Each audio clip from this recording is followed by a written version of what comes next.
Mae Brussell. I'm in Carmel, California, and it's broadcast number 547, May 30th, 1982. I had a shock this week. It was quite a surprise because it came with absolutely no warning. And I got a call, I was in Los Angeles, from the station manager at KLRB. The show was canceled.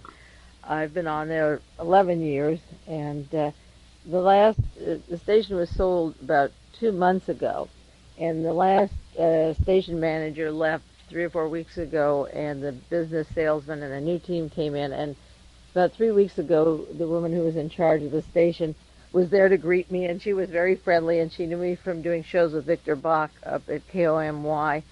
And I said, well, how many heads are falling around here? And she said, oh, your show is great. It's wonderful. We want to do some promos. It's very positive. And they were very friendly, and the station was reorganizing its format somewhat. And everything was fine. The next week, it was very friendly, and it was really good. And there wasn't any doubt in my mind, how they were feeling. And I went in last week, and the person who put on the show for me, the tapes and so forth, wanted me to mention a subject I'd be doing the following week so that they could put a spot on the air. So there came absolutely there was no warning about what was happening. I went to Los Angeles and got a call Friday saying that the show wouldn't be on this week because they were going to have a series of music, the top 500, and then Saturday, station manager called and said, no more KLRB. In a way, it was a terrible shock, and on the other hand, I kind of was expecting it. I don't know if there's any relationship to the event, but I had a visitor here Friday night, and it was something, again, I wasn't expecting. It was somebody who had been high up in government. It was staying at the Navy postgraduate school.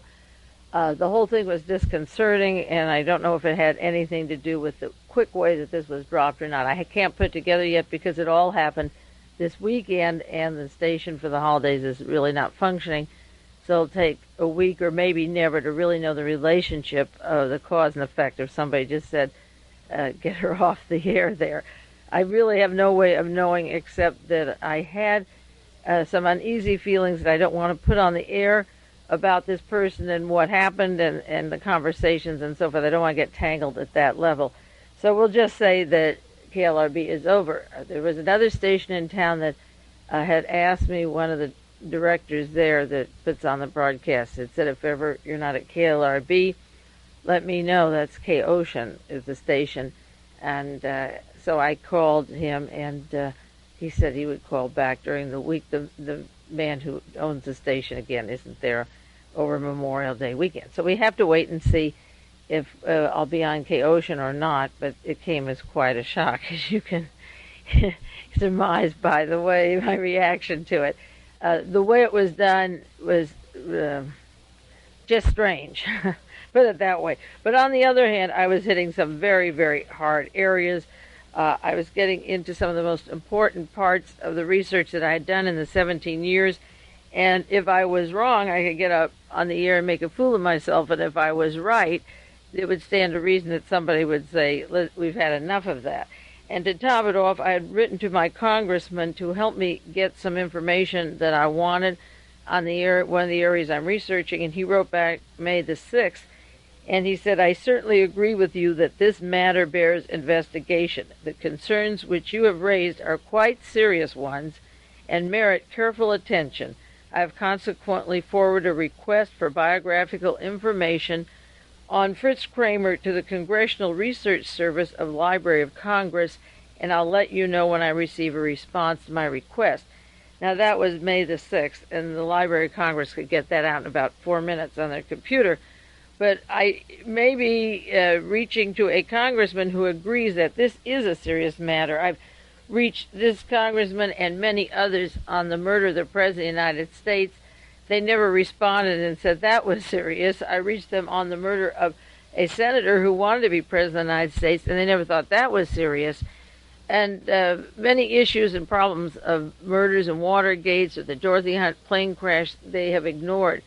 So I believe when I get a response from somebody who goes to the Congressional Library to pursue it and agrees that it is quite a serious issue that I've raised, that this is even more important than all the other things I've studied, and if it is important, then you can expect that they don't want me to go much further on it or don't want me to talk about it on the air.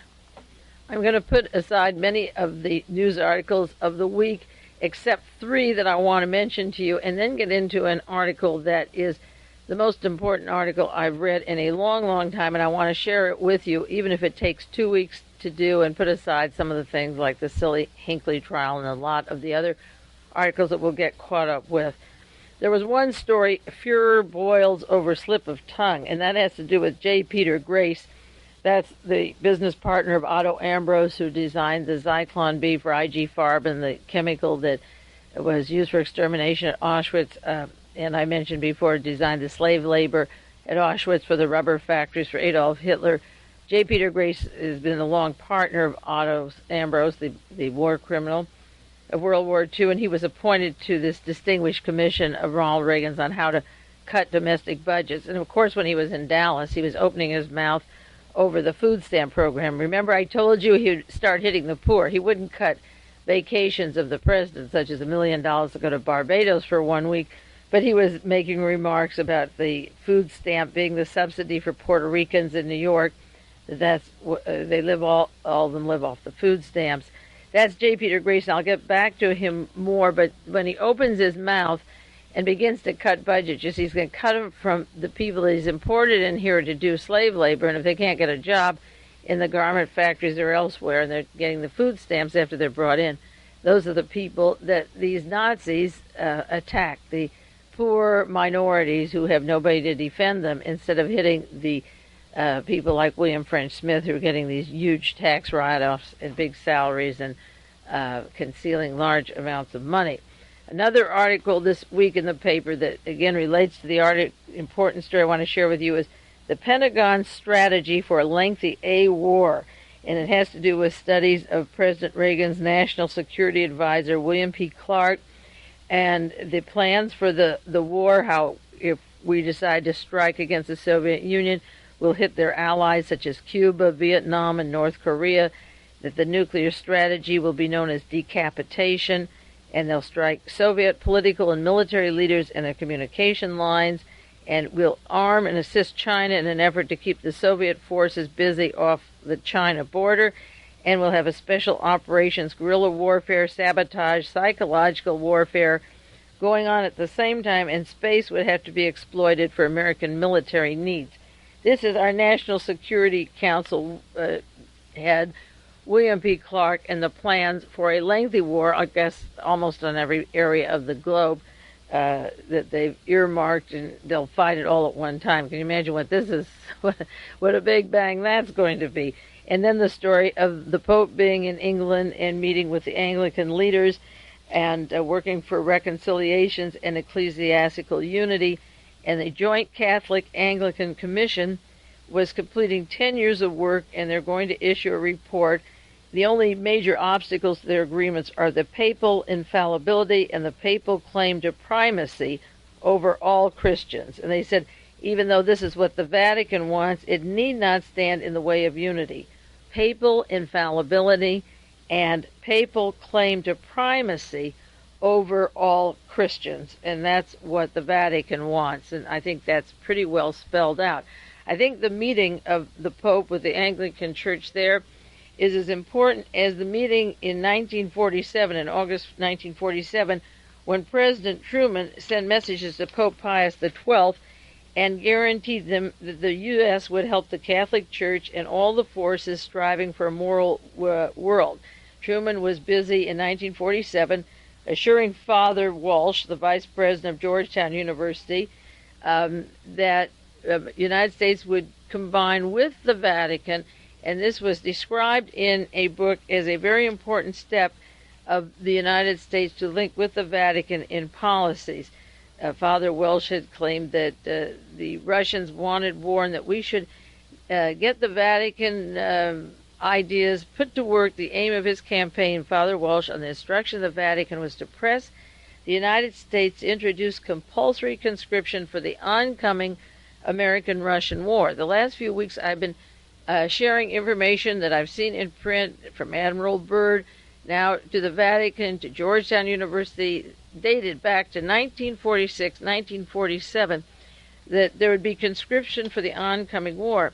And after a year of Father Walsh from Georgetown working with President Truman, who was in office just a short time, there was a quasi-declaration of a Vatican American war front, which sprung up in the United States, and the Pope and the American president exchanged letters.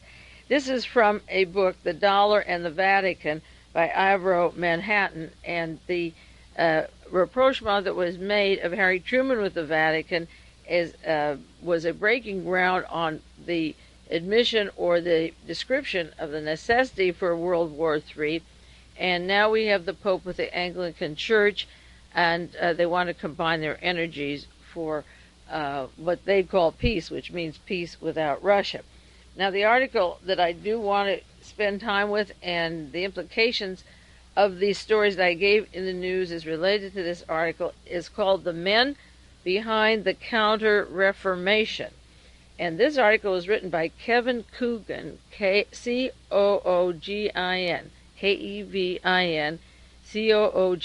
and it was reprinted in Jonathan Marshall's newsletter, March 31st, 1982. And on the printed sheet with this tape, I'll give you the information. This article is 4.5 pages long and 2 pages of footnotes, and I already wrote it down into 37 pages of subjects that he brought up in that one article. It reminds me of the 3 articles that I did in The Realist, where every sentence could be extended to a paragraph to explain what the sentence meant. This Kevin Coogan is a great researcher.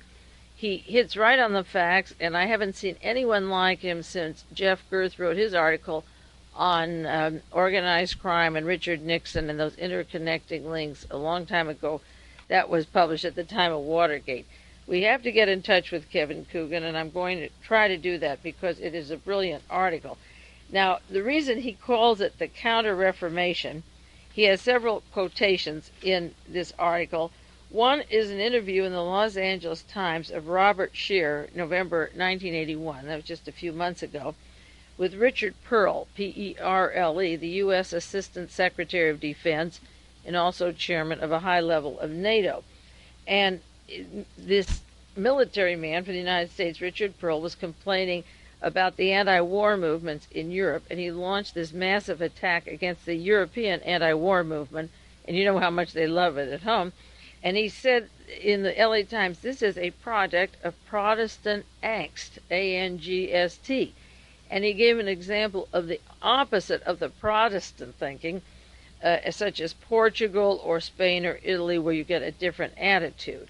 And this article, according to Mr. Coogan, says that a new counter-reformation is sweeping Europe, such as took place many years ago, and it's sweeping the United States, and it has the full support of Ronald Reagan and Margaret Thatcher. That's why she invited the Pope to the Anglican Church, and the Pope's visit to England was part of this movement with the Church and Archbishop Runkle. And the whole section of the Anglican Church will capitulate to Rome. This is what he's saying in this article, that soon Catholics who support economic reforms and limit nuclear war will be called heretics, that they'll disassociate themselves from the other part of the church, and the church will call them heretics because, going back to Father Walsh, who was the man who put Senator Joe McCarthy into power, that Father Walsh was the man behind McCarthy.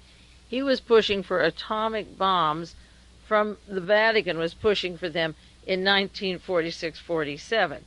Father Drinnan was removed from Congress. He was anti-Nixon and had a part in the Watergate. He was driven out by the Pope, who said that you can't be political and be in Congress, but that's because he was a liberal and not a warmonger that he made him resign from Congress. Now, a Professor Gedda, G-E-D-D-A, wrote a book that was published by Stanford Press in 1976. It's called Catholic Action in Italy, The Sociology of a Sponsored Organization. This Gedda incidentally backed Lyndon LaRouche for president. But Professor Gedda explains in his book that 4 centuries ago, when the Reformation came along, We had Protestantism, which means religious liberalism. And after the French Revolution, when they got rid of the monarchy, they had a self-styled liberty, which isn't good for people. It gives you license to do anything you want. So in his book, he criticizes early romantic socialism of the last century and says that romantic socialism leads to dictatorship, such as freedom of thinking. Karl Marx leads to the revolution in Russia and throwing out the church and the monarchy. And you can't have this kind of thinking. He says this is fatal logic. When you transform your thoughts, you transform social conditions. And now today, communism has descended from the Protestant Revolution. So that this particular Catholic thinker, is again published by Stanford University, thinks that when you're liberal, you end up with the Protestants. And in order to have a strong society, you have to get back to Catholicism. Now, this particular Professor Gaeta is one of the members of the Sovereign Military Order of Malta. It's long overdue, I suppose, for me to talk about the Knights of Malta, the SMOM, the Sovereign Military Order of Malta. And that's what this article is about.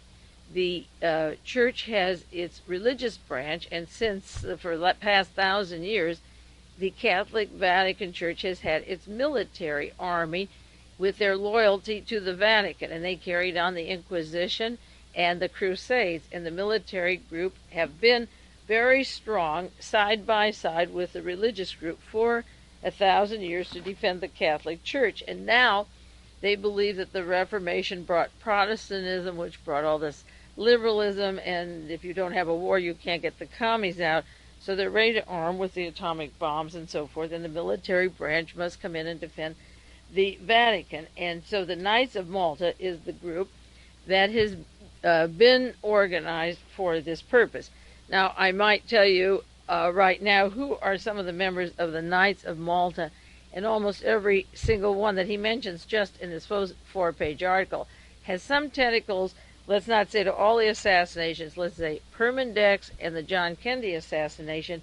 And here are some of the members. I'll just give you their names and then go back to the article in the order that he talks about them. One is James Angleton, the head of the counterintelligence of our Central Intelligence Agency, who is in charge of the Vatican for the CIA and for Israel for the CIA, and worked with Reinhard Gehlen, Hitler's chief of intelligence. He's part of the Sovereign Military Order of Malta of the Vatican Army. Robert Ablanev, I'll take these in alphabetical order. Ablanev is the man who has the home down off of Florida. When Richard Nixon needed help at the time, they were setting up Alger Hiss. They'd fly him down there, Bibi Rabosa, to Ablanev's place, and this is where he was many times when he was president of the United States. This is the man that put up money for San Clemente, for Richard Nixon's home. This man is not seen very much. I looked him up in Who's Who and didn't even see him in there, although he's quite wealthy with his aerospray cans. But he's a member of the Sovereign Military Order of Malta and obviously was the control of Richard Nixon for many years. Richard Allen was in Germany for several years and then went to Atlanta, Georgia for 6 months. And about a half a year ago, I did tapes on Richard Allen because he came right up to the Georgetown Center for Strategic Studies and the University of Georgetown to set up this far right-wing think tank that would put Ronald Reagan into power and get ready for the warfare state. Richard Allen was an integral part of the German money that went. He was in Atlanta, and I said at the time, how could a history professor assistant professor from Atlanta, who didn't even get his doctor's degree in Germany, bring this money to Georgetown? So evidently the Sovereign Military Order of Malta, that is heavily concentrated in Georgetown in Washington, D.C., has direct links to Richard Allen, who was former Security Council director. He's out the national security, but very close to Robert Vesco and other persons. I don't want to get too far off on Allen now. William Buckley formed Young Americans for Freedom, has National Review. The YAF brought in a team from Munich, Germany, who were in the Dallas-Fort Worth area when John Kennedy was assassinated and were involved in that. And, of course, he's heavily involved in Watergate and integral part of the Bay of Pigs and counter espionage and espionage for years. He's a member of the Sovereign Military Order of Malta. James Buckley, who is our roving ambassador and working now with the National Security Council, and Mr. Clark, a member of the Sovereign Military Order of Malta. The Bilderbergers were set up. The Prince Bernhard, by a member of the Vatican, who got the money and the financing to get Bernhard to be the head of the Bilderbergers. This was set up by a member of the Sovereign Military Order of Malta. William Casey, the CIA director who I said was involved with Operation Sunrise. Last week I mentioned the selling out of America. He's our CIA director now. Whose allegiance does he take, the United States or the Vatican? He is a member of this. He worked with William Donovan in the OSS. Casey worked with Reinhard Gehlen. He brought Lucky Luciano and organized crime in from Sicily and Milan and Palermo, the Italian crime syndicate, into what became the Central Intelligence Agency. William Casey is a member of the Sovereign Military Order of Malta. CIA officials involved, just in this one 4-page article: William Casey, William Donovan, Reinhard Gehlen, James Angleton, and John McCone. Well, Bill Donovan, they're going to give a Donovan Award for the Knights of Malta. Donovan was put on the American Cancer Society in 1946 by Elmer Bobst. Donovan was head of the OSS that became the CIA. Elmer Bobst was the cover for Otto von Bolschwing, Adolf Eichmann's superior, and Donovan was working with Elmer Bobst, he created the presidency of Richard Nixon and catapulted him into office. Donovan and Bobst were working together from 1946, when the war was over, the American Cancer Society. Peter M. Flanagan, a Nixon aide, is a member of this Sovereign Military Order of Malta. I emphasize the military because I'm not talking about Catholics who are doing good work. I'm not talking about Catholics who are not military, the true religious believers. I'm talking about the military branch that is willing to wage World War III and wants to combine with the Anglican Church and take it over, that has a grand design and will use the military means, and is using the top Nazis from Hitler's entire regime and coordinating them into our intelligence community. All of them are members of this organization. Flanagan works for the intelligence division of J. Peter Grace, the fellow I mentioned who was putting down the Puerto Ricans and the food stamps, and he was part of the ad hoc committee that was behind the murder of Allende in Chile. That's Peter Flanagan. Georgetown Center for Strategic Studies is directly linked to this group. It's set up for the military branch of the Vatican and the Catholic Church, and Center for Strategic and International Studies means planning World War III. Reinhard Gehlen was awarded the Knights of Malta immediately after World War II. It wasn't over a year. I have the date when he became one of 3 to get the highest honors of Knights of Malta. There's different degrees. Reinhard Gehlen was Hitler's chief of intelligence, Eastern Division, and then moved west and came to this country with Alan Dulles. John Foster Dulles' son worked with this group and with the church, along with Martin Bormann. The two of them were together and left the country, went to South America. Reinhard Gehlen got one of the highest honors, though evidently these people didn't think that Hitler and Nazi Germany and those 600 concentration camps, incidentally, I was reading a figure there's 600. There wasn't just Auschwitz or a few that you think of that are better known. Baron Hilton of the Hilton Hotels, a member of this Sovereign Military Order. Lee Iacocca, who was with Ford Motor Company. Now, Ford has always published violent anti-Semitic literature. When Marina Oswald first came to the United States in June '62, she was met by Colonel Lawrence Orloff, who then went up to Henry Ford in Michigan. She was meeting with him, and as soon as John Kennedy was murdered, 2 days later, the limousine was sent up to Dearborn, Michigan, where it is today. It was reupholstered for a while for LBJ, but any area where there were bullet holes in the metal were covered up, And when it was sent to Michigan, Lee Iacocca was one of the heads working for Ford Motor Company. And I believe, I looked up who's who in America, and he's been at the Ford for a long, long time. The car that John Kennedy was in was sent up to the Ford Motor Company. Lee Iacocca, who then went to Chrysler, and that's beginning to go bankrupt, or has gone bankrupt, on the verge of hanging in there, member of the Sovereign Military Order of Malta.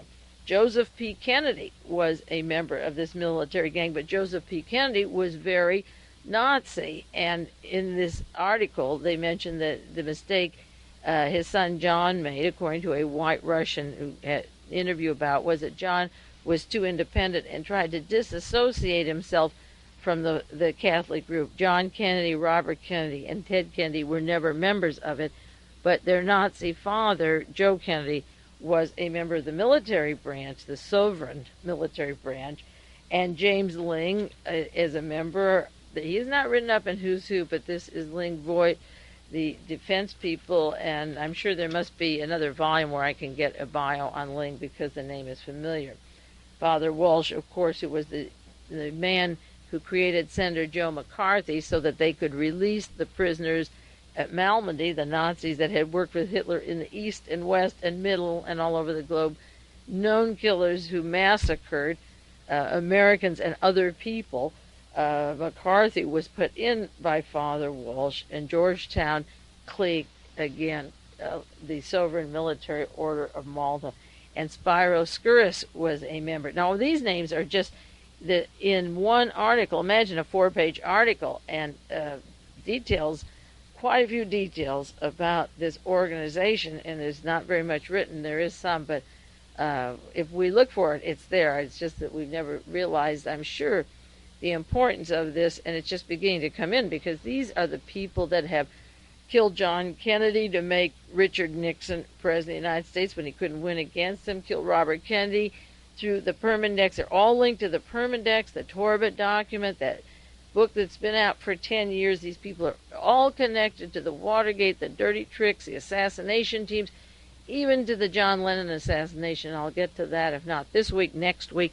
There's connecting links, because a member of the Knights of Malta, a very strong man in this organization, was behind Strom Thurmond. And Strom Thurmond, of course, was meeting with people who he wanted John Lennon deported, but was meeting with people who had direct links to the murder of John Lennon with Mark David Chapman. And also this person from the Knights of Malta works with Larry McDonald down in DeKalb County, Georgia. DeKalb is where Mark David Chapman came from. This group is a who's who of assassination team members, although they're not identified as such in this 4-page article, but I have many files and books on each one of these, except with the exception of one or two. Michael Sindona, of course, was a member of this organization, and there's a reference in the footnotes of this one article that the P2 scandal in Italy, where the Italian government was going to be turned into a military dictatorship, such as Hitler and Mussolini had, and was just stopped by a fluke.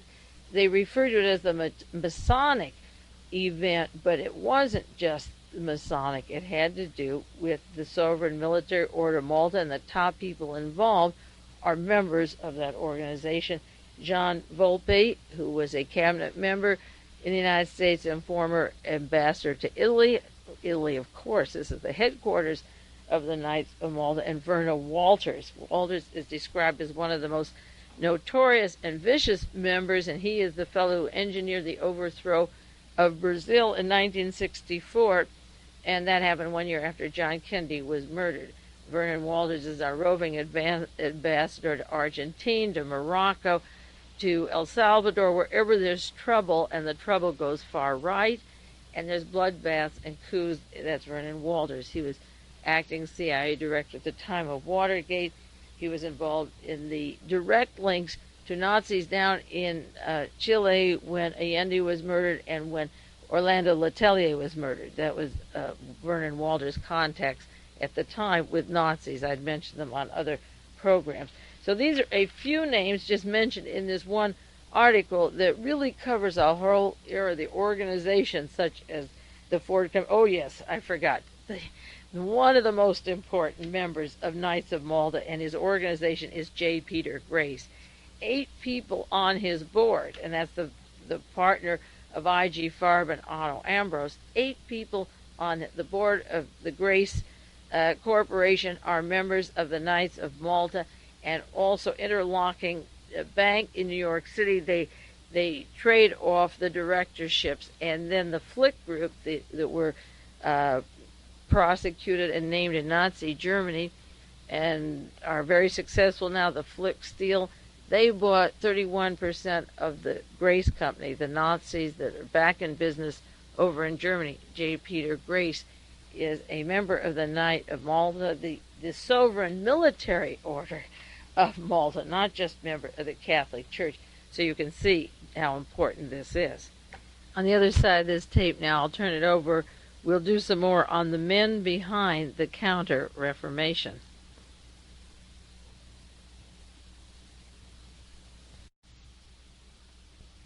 This is Mae Brussell in Carmel, and I'm discussing an article published by Jonathan Marshall. The author is Kevin Coogan, Coogan, The Men Behind the Counter-Reformation. There's one other name that I forgot to share with you that is in this article, a member of the Sovereign Military Knights of Malta, and that's John McCone. He was CIA director at the time John Kennedy was assassinated and assisted the Warren Commission to conceal the Nazi connections to the Kennedy assassination, and then he was working for ITT at the time Allende was murdered, and now he's working for Bechtel Corporation along with Caspar Weinberger and the warmongers who can't get enough instruments for war that have been continuing since 1946-47, getting ready for this World War III. Now, this article is particularly important, and I want to mention the importance in light of some of the things that I have said and have not said on these broadcasts for a long time. And whenever there's elections coming up or discussions on who runs the world, people say, what do you think of the Council of Foreign Relations? What do you think of the Trilateral Committee? Why don't you talk about the Trilateral? And those of you who have subscribed to these tapes and know me know that I have done very little on the Trilateral or the Council of Foreign Relations, because my answer has always been very pat to these people. Why are you worried about Nelson and David Rockefeller and not about the Hoover Institute and not about Reinhard Gehlen and not about Project Paperclip?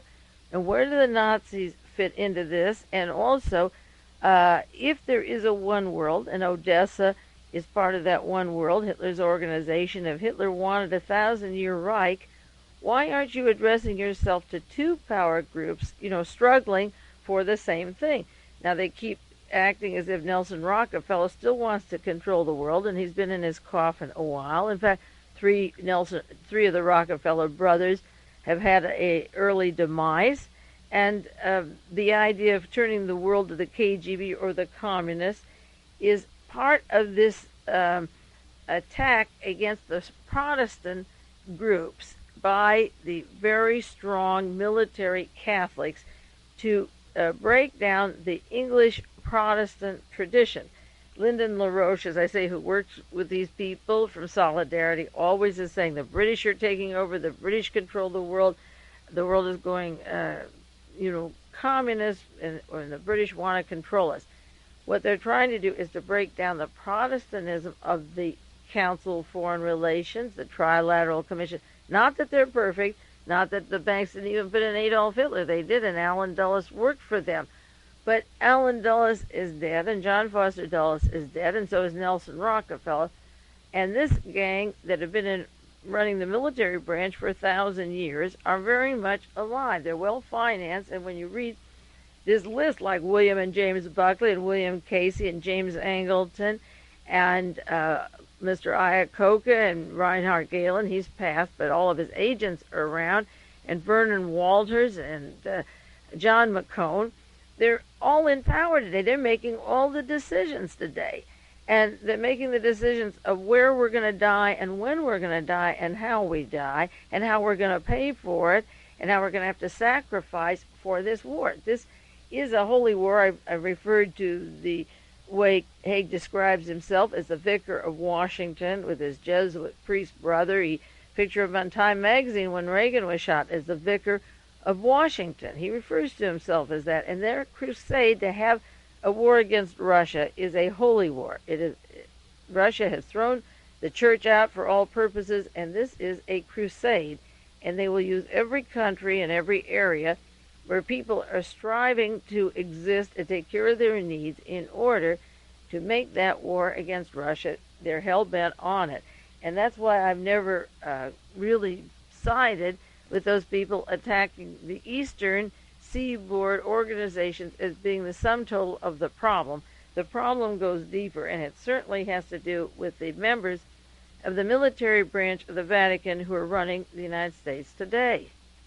Now, I'll refer to a few specifics of this article, and as I say, it may take 1 or 2 weeks to share with you, but it's so important, and he mentions these various names.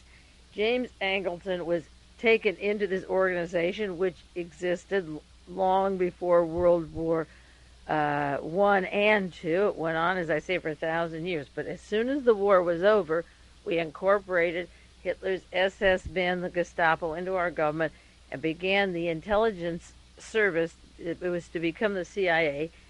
So the war was over May 8th, 1945, and December the 27th, 1946, James Angleton, who had so much to do with the Middle East and the Palestine and Vatican, became a member of the Sovereign Military Order of Malta, and he was awarded a high honor, one of the highest honors that they had for whatever he had done.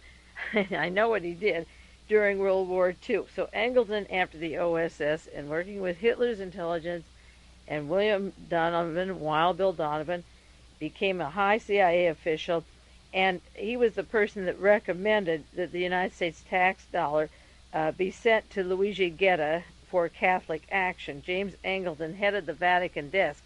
Now, it's Mr. Gedda who recently, Gedda, Luigi Gedda, he's the one who recently was talking about the need for a tightening up the liberalism of the church, and getting the Protestant system leads to dictatorship, such as the communists. He is violently anti-communist, and it was Angleton who wanted tax dollars to fund his publication or group called Catholic Action. This was 1946 when James Angleton was brought into the group. Reinhard Gehlen, November 17, 1948, 2 years later, became a member of the Knight of Malta, and he got the highest award in preparation for setting up the Cold War, I suppose, with Senator Joe McCarthy and dividing the Americans against each other. He was head of Hitler's intelligence, chief of the Eastern Division, and described as a linchpin of the Allen Dulles CIA connections when the CIA was formed. And he was in the Pentagon, of course, within months when the war was over, and working with Allen Dulles. Now, the year that he got this award, 1948, the Nazis were getting together, being ready to be released in the jails in Europe and to get out. Otto Skorzeny soon would be out to set up the Odessa. Reinhard Gehlen's brother is a member of this organization. He was secretary to the head of the state of the Sovereign Military Order of Malta, the brother of Reinhard Gehlen. His alias is Count Thun, Thun, Hehenstein. I can't pronounce that. He has a German name. The code name is Don Giovanni, the Italian name, based in Rome. This is the brother of Reinhard Gehlen, secretary to the head of the state of the Sovereign Military Order of Malta. William F. Buckley, he describes in this article, wearing black capes, white Maltese crosses and swords, swore the oath to defend the Holy Mother Church. Now, these people are American public officials used for public broadcasting, the firing line, and writing many books. In fact, William Buckley wrote a book on the Beatles in 1968. He seemed to be an expert on the Beatles. Buckley gets in his black cape and gets inaugurated into this organization. James Buckley, his brother, is high up in the National Security Council, And as I say, they're closely affiliated with the Georgetown Institute, the Strategic Studies.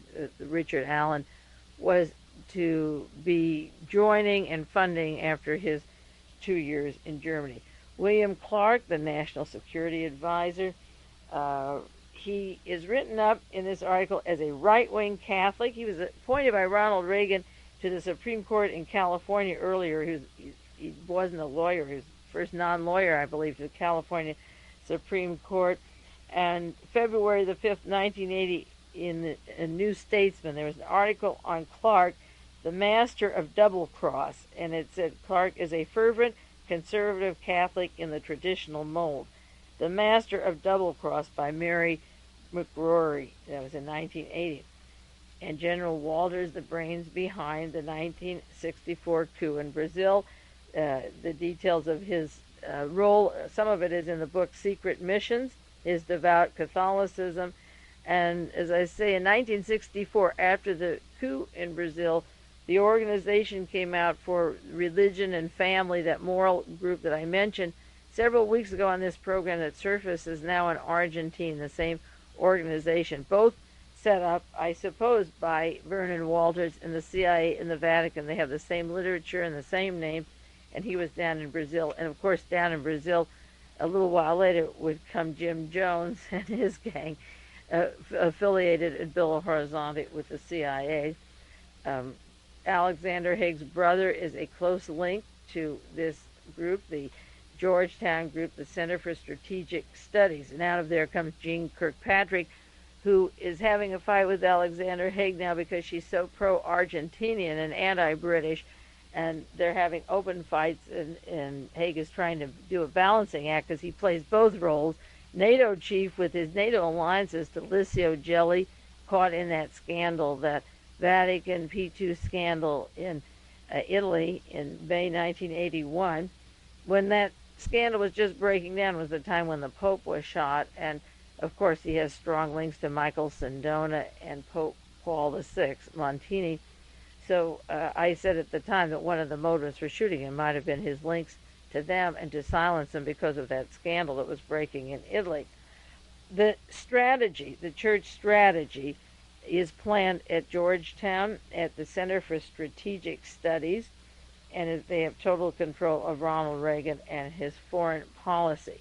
The Knights of Malta is described in this article as a war-making machine. They are seriously prepared for the brinkmanship game. Part of the structure is the notion of a holy crusade for the Catholic order. That's why I mentioned earlier on this broadcast that William P. Clark, part of the military branch of the Knights of Malta, is head of our National Security Council. And I pose the question, is it national security that we are fighting for? Do we have to arm China to keep the Soviet Union busy with the borders tied down, as they said today? Do we have to have the space exploited for American military needs? Do we have to have warships over in the Persian Gulf, or do we have to attack and strike again Vietnam, North Korea, and Cuba, and these various countries? William Clark is our National Security Advisor as of just today, this week, May 31st, May 30th, 1982. He has his strategy for a lengthy war. We're going into maybe a 100-year war, and people think, well, if we have a war, the bomb will drop everybody fast, and that will be it. It didn't happen that way before, and it won't happen that way again. There will be a lot of pain in a lot of places. And the desire for war is published in book after book. As I say, Father Walsh from Georgetown, 1947, with Harry Truman planning World War III. That was 1947. This is 1982. Mr. Clark from the same military arm of the Vatican planning the war, still spreading it out. The book Real Lace, the story Stephen Birmingham wrote about the Knights of Malta, and I'll do more later in case you don't have that book, about the Boston members of the Knights of Malta and the war-making machine. They wanted a hot war and a cold war going at the same time, and Senator Joe McCarthy was the perfect person for witch hunting in the United States. The man behind him, that Walsh, Father Walsh, was the one who directed him. He briefed him Joe McCarthy, and launched his career in 1946. And he also helped J. Edgar Hoover, who was working with Interpol and the Nazis in Germany. Father Walsh was the man behind J. Edgar Hoover, and we know what kind of a holy war against so-called communists were going on this country. Now, he was the one, as a member of the Sovereign Order, the military order, that was feeding him stories of communists in the State Department. They came right out of Georgetown University and right out of the Vatican to J. Edgar Hoover. And Father Walsh, being a violent anti-communist, went to Germany and debriefed a certain Major General Karl Haushofer, Haushofer, known as the world's best-known geopolitician. Now, Germany lost the war, and they couldn't figure out things except for mass slaughters and deaths, how to get their act together, but he was still the greatest. So Father Walsh goes to debrief him. It's interesting, Henry Kissinger is over there in the Bulge and then debriefing the SS, Gestapo, and the Skorzeny team, and then Father Walsh, a violent anti-communist, goes to debrief this Major General Karl Haushofer. General Haushofer, this great geopolitician, had a lot to say to Father Walsh from Georgetown, and then he comes home and funds Joe McCarthy, who then gets the top Nazis out of the prison in Dachau, who were supposed to be in there for life or get death sentence. So we have the debriefings going on by German Henry Kissinger, who's brought back via Fritz Kramer after World War II, and then we have Father Walsh over there too, debriefing Nazis. Can you imagine what a riot that was with these guys, Kissinger and Walsh, because Kissinger was the head of our National Security Council, bloodbath in Vietnam, Cambodia, Laos, and I keep saying the Middle East, and spreading his virus. Even the Allende murder that he ordered for ITT and the CIA, and if you see the movie Missing, it mentions Henry Kissinger and it mentions Nazis in that movie. And this gang were over there, in quotes, debriefing these Nazis and then coming back, I guess, with plenty to set up their organizations and getting ready for our government's Cold War that took place. Father Walsh was, as I say, the genius behind feeding the State Department and J. Edgar Hoover, and the damage that J. Edgar Hoover did just goes on and on. Now, their pet organization that they always wanted to attack, the Georgetown Institute, their policy studies, they would go after the other think tank in Washington called the Institute for Policy Studies. The Georgetown group would go after them and call them KGB and link them to communists like they linked the Protestant Nelson Rockefeller, David Rockefeller, to the KGB all the time. The Institute of Policy Studies was supposed to be KGB, and this was the Atlantic faction. This was the American and British intelligence group. The Vatican and the Italian members of our administration, the military order, the Vatican Army, have been fighting the American and British intelligence. And that makes sense if you realize how much they attacked the British and how much they attacked particularly the think tanks of the Northeast. Very often people have described a cowboy Indian war or broke the United States up into geographic areas. Kirkpatrick did this. Kirkpatrick Sales did a book on that. I have it, I forget the title of it, was on the Cowboys and Yankees, Cowboys and Indians.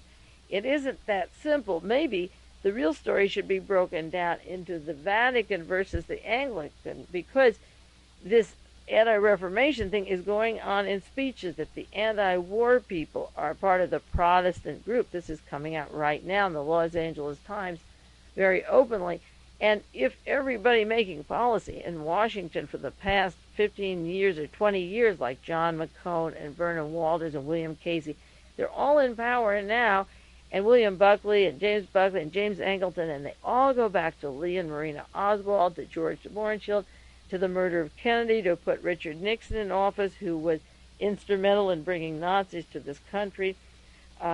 It may be more than just an east-west, north-south. It obviously and always was something different, and I never fell for that either. I never fell for the simplistic explanation of certain institutions as against others that were appearing everywhere in my studies.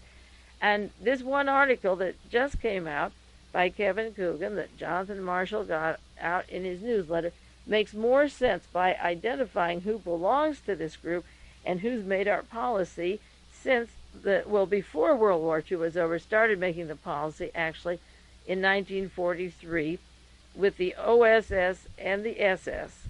That's Hitler's Gestapo and Mr. Wolf sitting in Bern, Switzerland with Allen Dulles, and he had the American intelligence set up by Winston Churchill during the war and Hitler's intelligence simultaneously, and all linked to the Sovereign Military Order of Malta, the military branch of the Vatican. This group, the Galen group, hated the British intelligence. They hated them even though they brought them to this country. They were more with the Americans than the British. And the book, The Bormann Brotherhood, William Stevenson describes how Galen hated Willy Brandt, and the German socialists hated socialists all along. The division of the people running this country today makes more sense if you break it into Protestant versus the Catholic versus the Protestant than, as I say, you do geographical or areas or any other way. Now, Galen is instrumental in setting his agents all over the world, and Galen is honored by this organization as soon as the war is over as a part of a church approval. He is incorporated into the military arm of the Vatican Church. I mean, nothing that happened in Italy or Germany or Belgium or France matters, or Russia. All these deaths, and Galen had planned immediately after the war. I keep quoting over and over my favorite sentence in his book, the book that Cookridge wrote on him, how immediately he was going to starve 40 million or 50 million and make the other 40 million, I don't remember which the proportion was, I should know it by now, make them into slave labor. Galen was embraced for this, and this is where we're heading when you see 20 or 30 million starving in Africa in these drought areas. They're being eliminated. That's what Galen wanted, and that's what we're getting.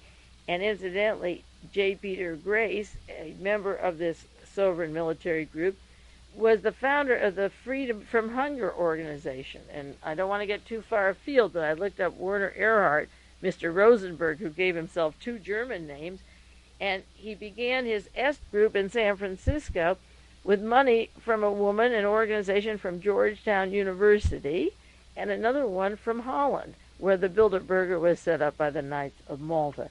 So the people behind Werner Erhard, J. Peter Grace with his genocidal policies, Reinhard Galen with his genocidal policies, were embraced by what you call a church.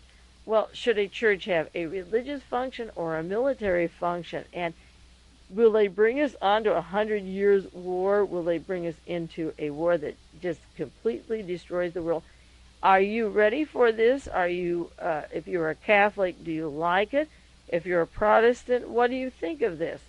What do you think about this article on the Reformation and the role that the Vatican has in Ronald Reagan's administration? What do you think? I think it's terrible. Now, this article says that there's a real power struggle going on with the Vatican versus the Protestant, and he describes the home base at Georgetown Institute. Now, a book was just put out, and it's available. Tom Davis has it at Research up in Capitola, box 1107, in Aptos, rather, California. I'll put the address on the sheet again. Professor Carol Quigley has written a book called Tragedy and Hope, where he attacks the British Round Table and the Council of Foreign Relations. Well, Quigley was a member of the Birch Society, and he's part of the Catholic right, the extreme Catholic right. And again, Mr. H.L. Hunt and Warren Carroll of the CIA were involved in the death of John Kennedy and Jack Ruby's contacts with them and the Republic National Bank and the Young Americans for Freedom in that area that were brought by William Buckley from Germany down to Dallas. The names I'm mentioning are not removed from the period that I studied a long time ago, starting over 17 years ago, on who killed John Kennedy. There's another book that I'll put on the sheet for you in case you're interested in getting it, called The Knights Templar by Stephen Howarth. Athenian Press just printed it. I haven't read it yet. It's on the Knights of Malta. But Mr. Quigley's book, Harold Quigley's book, The Anglo-American Establishment, The Conspiracy from Rhodes, at Cecil Rhodes, to Cliveden, it's published by Books in Focus. Now, they're attacking the British system, see, and it's coming out of the military group of the Vatican that is publishing this to break down the British and make you mistrust them, while the Vatican wants, as I say, this holy war. Now, in 1940s, in middle 1940s or late 1940s, when the war was over, there was the start of what they called an ecumenical movement to combine the Anglican Church with the Catholic Church, except, as it said in the newspaper this week, what the Pope wants is a joint Catholic-Anglican commission, but they want papal infallibility and papal claim to primacy over all Christians. And so when the war was over in the late 40s, a man named Joseph Bittinger, Bittinger, founded the Bilderberger Group. This was to combine and then take them over. Then the Catholics would take them over. And Prince Bernhard of IG Farben and Hitler's SS youth group, who, in quotes, headed the Dutch resistance during the war and became the titular head and the head of this group, the Bilderberger Society. It was founded by a member of the military branch of the Vatican, Mr. Joseph Bittinger. He was in direct contact, Bittinger, with Luigi Gedda, the first man that I quoted on the beginning of this tape, when they were ordained in Knights of Malta. So this Bittinger was very important as a military member of the Vatican, and then selected Prince Bernhard to head up the Bilderbergers. And that's where I said several weeks ago they meet annually to decide who will get a piece of the pie and who will survive and where will the world leaders be and how can they hold the resources and the labor of the world in their hands. Now, this is not a nice group. These people will kill John Kennedy or Robert Kennedy or Salvador Allende. They'll kill other Catholics because this is a far fascist group. It's distinguished from the people, as I say, going about doing their things or trying to make social improvement. They'll kill them right away.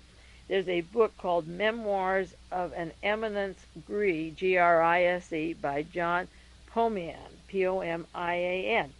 And it tells how Mr. Bittinger was in direct contact with Mr. Gedda when Gedda was getting his Knights of Malta award in the late 1940s, and the role of the Vatican Church in setting up the Bilderberger Group. Now, this group was directly linked to IG Farben, to Hitler, to the betrayal at Arnhem that stalled the war so that they could get their money out and begin refurbishing the 1,000-year Reich. Prince Bernhard was linked to $1 million payoff from Lockheed Corporation, married to Queen Juliana. She only had $600 million, so he needed $1 million more for his own little gaieties. I think we won't go into the details, taking place in Paris. But the Bilderberg Foundation, it was founded and started by Joseph Bittinger, and it began including Protestants and Catholics as ecumenical order created by a Baron Brankovan, Brancovan, a relative of an exiled king of Yugoslavia, and they received direct support of Prince Bernhard of the Netherlands, and the group incorporated in the Netherlands and began this organization. It meets every year. When Gerald Ford was on the Warren Commission to investigate who killed John Kennedy, while he was actually covering up who killed the President of the United States, he was attending a Bilderberg meeting in Washington in 1964. He has the nerve to go to this international group made up of the top level of the Anglican and the Vatican and Prince Bernhard, when he returns back to the investigations, to conceal all the Nazi and interlocking links of Angleton and Galen agents that killed John Kennedy. I always said many, many times on these tapes and radio broadcasts for years, until you get to the evidence in the Torbett document that came out in 1970, until you get the Reinhardt-Gehlen connections, you will never have the story of who killed John Kennedy. And many of the people whose names I mentioned tonight either were part of the murder or part of the cover-up, worked directly with the agents, and covered this up. So that is how Bilderberg got started. I'll do more next week. I have a lot on this organization, and it's terribly important. And the article that I've been speaking about this evening is The Men Behind the Counter-Reformation by Kevin Coogan. I will take more sections of that article. As I say, the article is only 4.5 pages, a short story with 2 pages of references, but every sentence gets more important as to what is happening today in the news, the stories of the war, the stories of the Pope's trips, the information about J. Peter Grace, and I'll do a lot of maybe the whole tape next week on the J. Peter Grace activities that are described just in this article. But I don't want to go too fast because he's hit upon something very basic about who is running our government, and is this a holy war? Are we going to get like the Crusade and Inquisition? And the Inquisition wasn't very nice, okay? Are we going to get into a holy war? Is that where Ronald Reagan is leading us, and is he directed by the military branch of the Vatican? In the meantime, this is Mae